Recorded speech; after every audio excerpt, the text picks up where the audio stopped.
2024 সালে ভারত সফরে গিয়ে সাবেক ক্রিকেটার সাকিব আল হাসান টি-20 ও টেস্ট থেকে অবসর নেওয়ার ঘোষণা দেন। যদিও তিনি মিরপুরে নিজের শেষ টেস্ট খেলার আগ্রহ প্রকাশ করেছিলেন, কিন্তু রাজনৈতিক কারণের শেষে বাংলাদেশে ফিরতে পারেননি। ইতোমধ্যে টি-20 থেকে অবসর নেওয়ায় সাকিব এবং সাবেক ক্রিকেটারদের নিয়ে অনুষ্ঠিত হবে এশিয়ান লিজেন্ডস লিগ টি-20-তে অংশগ্রহণ। ধুলো, ময়লা ও ক্ষতিকর ধূলিকণা থেকে নিমিষেই মুক্তি দেয় চৌধুরী এয়ার পিউরিফায়ার। এর শক্তিশালী সাকশন ঘরের কোনায় কোনায় লুকিয়ে থাকা সকল ধুলা টেনে ফিল্টার করে এবং বের করে আনে নির্মল ও স্বাস্থ্যকর হাওয়া।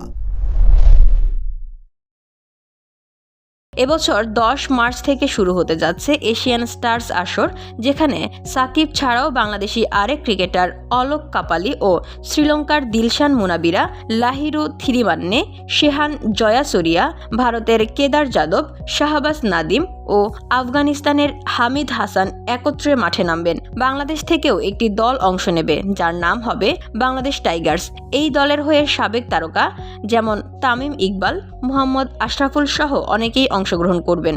দলের বাকি সদস্যদের মধ্যে নাঈম ইসলাম, নাদিফ চৌধুরী, আরিফুল হক, জিয়াউর রহমান, শুভাগত হোম, তুষার ইমরান, ধীমান ঘোষ, মেহেদি মারুফ, আবুল হাসান রাজু, মুক্তার আলী, ইলিয়াস সানি, জুবায়ের হোসেন, শফিউল ইসলাম এবং মোহাম্মদ নাজিমুদ্দিন রয়েছেন।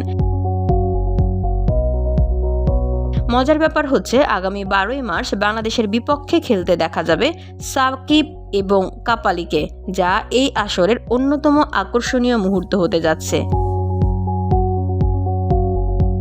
VOD Bangla news desk.